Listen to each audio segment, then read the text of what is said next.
welcome sa Tongs TV. Manood palagi at mag-subscribe na rin kayo para updated sa bawat video naming bago. Sa bawat video ay may aral kang makukuha, lalo na kung isa kang magsasaka. Gawain sa probinsya ang palagi naming content, kaya halika na sa Tongs TV. Mag-subscribe na kayo at manood palagi. Yun, good morning po mga katongs. Magandang umaga po, magandang tanghali. Yan, so umaga pa lang po rito. At tulad ng sabi ko kahapon mga katongs, ito yung kalabaw mag-aararo. So ito muna pinakuhan ko sa nag-aararo dito sa kalabaw, yung sa talong. Ayan, pinakuhan ko ulit, pinagitnaan ko kasi yung unang nagitna niyan mababaw, hindi maganda naging araro. So sabi ko sa nila medyo lalima para magkaroon ng kanal. Ayan, dalawa nga po yung naging araro ngayon. So pagkayari nila yan, pa susunod ko ito yung sa may sili natin maliliit dito.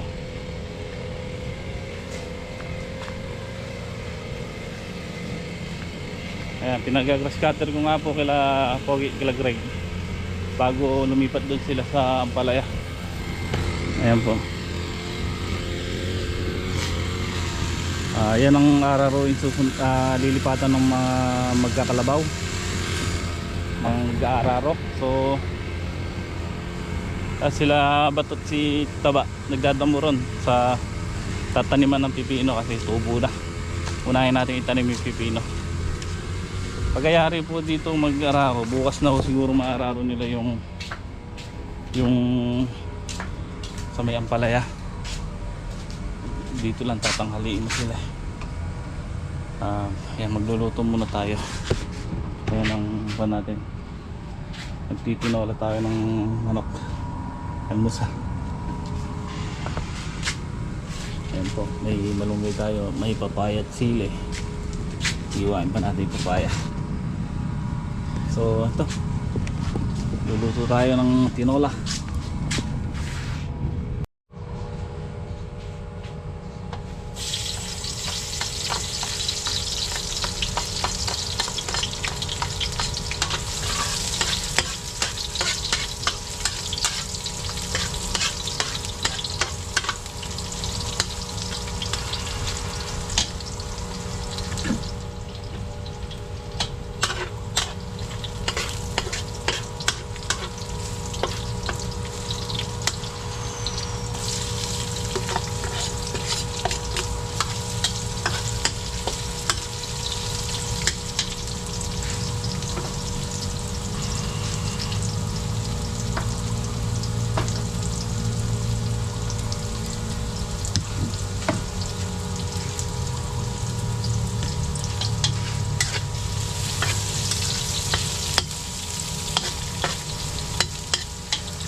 Okay mga katong, ano, tapos na sila mag-araro dito sa talong. Ngayon ang pinapaararo ko yun sa may sili, sa may maliliit.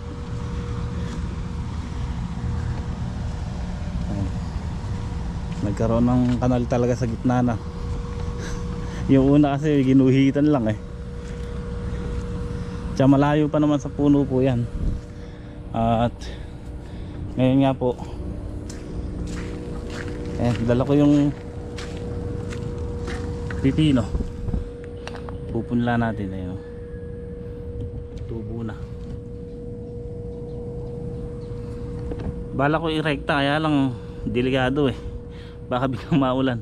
So ito, palalabasin lang natin yung 2 dahon, tapos ililipat na lang din natin yun agad. Total, marami naman tayo. Kuhanin na natin. Siguraduhin na natin. Ayan, magbukan tayo, papahalo tayo ng lupa. Tapos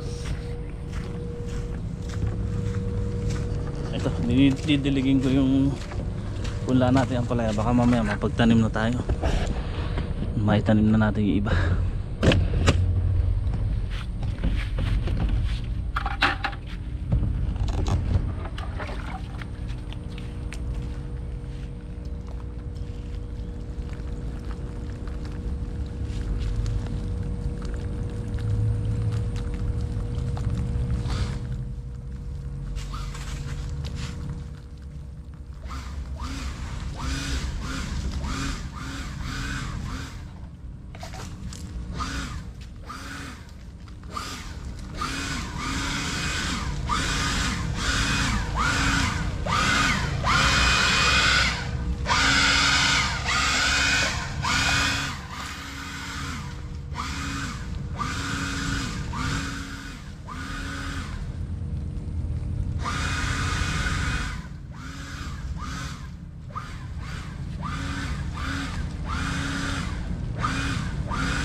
tray dyan? Yan lang ba yan? Ha? Yan lang?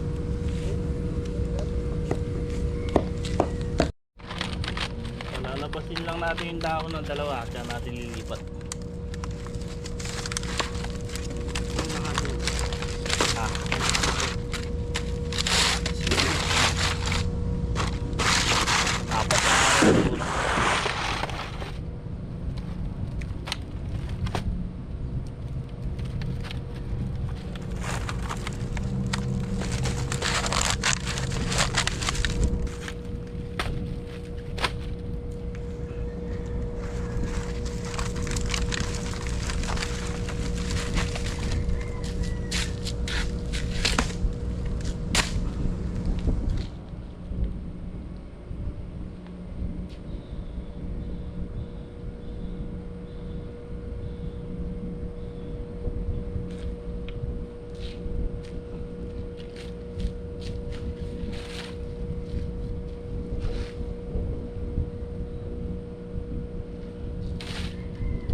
Okay mga katong, so yan, tapos na kami magpunla ng pipino. Then nakakain na rin ng tanghalian, so balik na kami dito sa trabaho. At ayan, kanya-kanya silang gawain ngayon.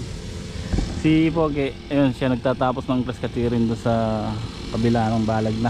Yun dito natapos na niya eh. Then si Bato, ayan, pina-spray natin. Si Greg, si Taba, pinadadamuhan natin yung tataniman, yung mga tudling. So yan, pinabomba ko na lang na ng pungguran. Ayan o, kulay blue, para yung punggos na nalaglag sa baba sa mga nakakapit sa dahon mapatay, hindi na kumalat. Pag tinanim natin hindi na gumapang din sa bagong tanim. At tinapangan natin para at least ala pa naman tanim So ginawa ko 10 kutsara, isang 25 liters na sprayer.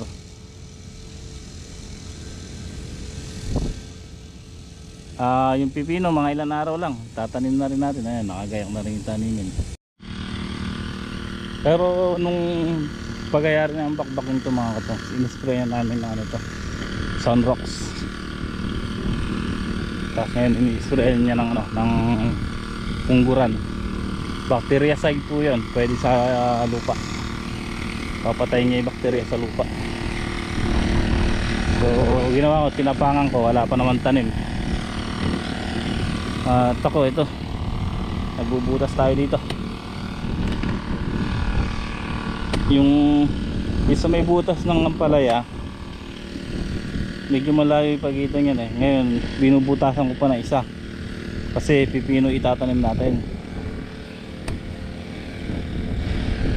Okay lang mga masinsin yung pipino.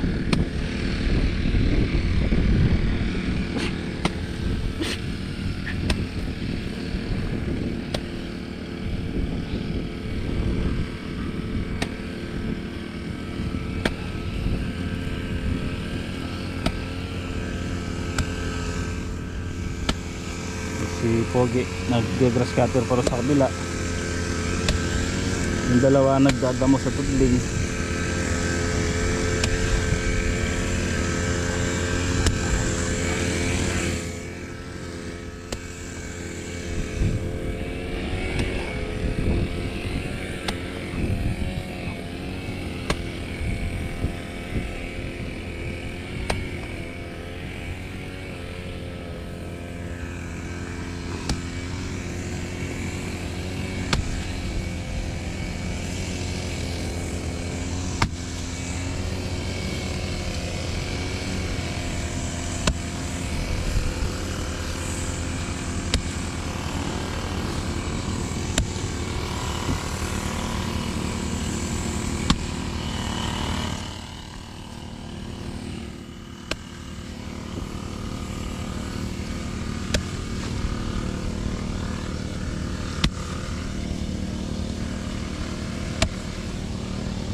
So yung mga katongs yung gilid lang po nung plastic ang ginagrass cutter nung kapatid ko yung isa. Kung mapapansin nyo, yan po yung gitna, hindi kasi araruhin naman po yan. Ang pinapa grass cutter ko yung gilid lang mismo kasi hindi makukuha ng kanyan hindi makakuha ng kalabaw ng araro. Para sa yung pagka dinaanan ng araro ng kalabaw, wala nang maiwan damo.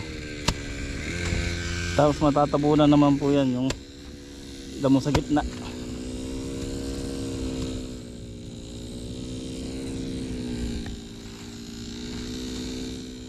So itong nasa tudling, yan po yung nililinis nila Greg. Tapos sinasabayan ng tanggal ng plastic yung pinubutas ko.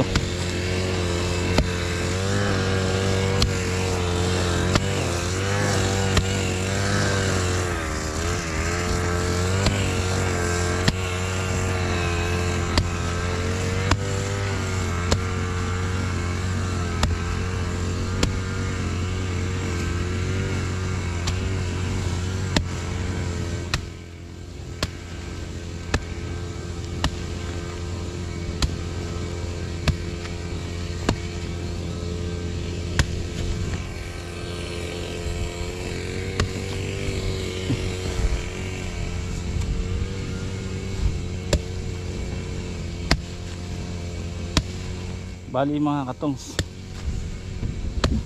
pupuruhin ko na nga pong pipino lahat to. Kaso napabili ko lang kay parang ginuuna isang latang buto. So pinunla namin kanina,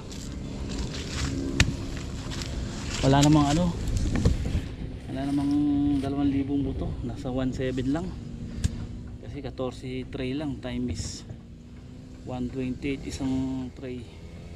So wala pang 1,800 ang laman ng isang lata, pero nakalagay doon 2,000.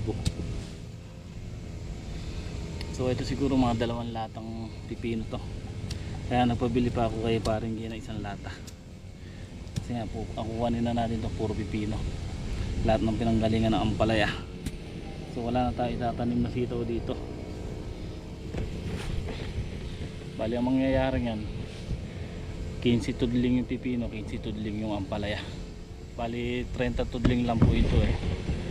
Ang lawak po ang haba po ng tudling nasa 80 meters. Baka ala pa, nasa 70 lang siguro.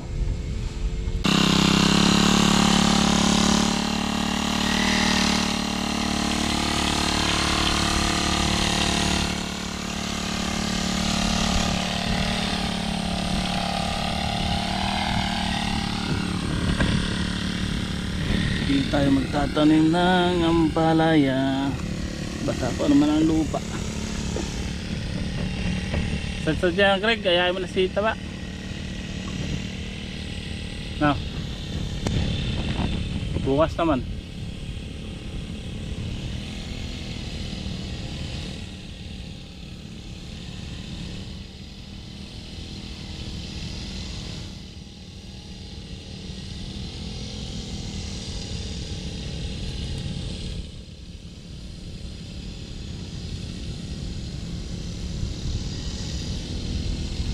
Konti na lang yung damuhin nila eh.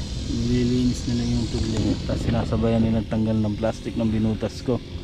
So pogi na, yari na rin mag grass cutter.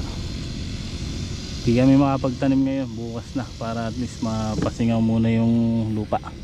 Kasi mga binutas, bagong butas yan, para masingaw, sumingaw yung lupa. Bukas na namin tatanim. So sakto yun, sa hapon araruin sa Magayan, sa hapon kami magtatanim. Hindi naman na kayo maagad dyan bukas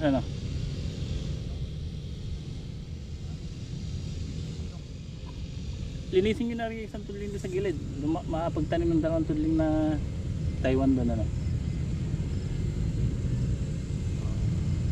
gambulan nyo yung papaya, patatabangan bukas Hindi, para mag-grass cutter din ni Pogi bukas ng tansi. Pag grass cutter mo pasagad mo, tapos yung hanggang doon buo, pasagad mo yung padakdak mo yung tansi tamnan natin na isang tudling na Taiwan, yung tabi ng papaya, tsaka yung isang tudling na tapat ng serga. Bali 2 tudling pa yun Taiwan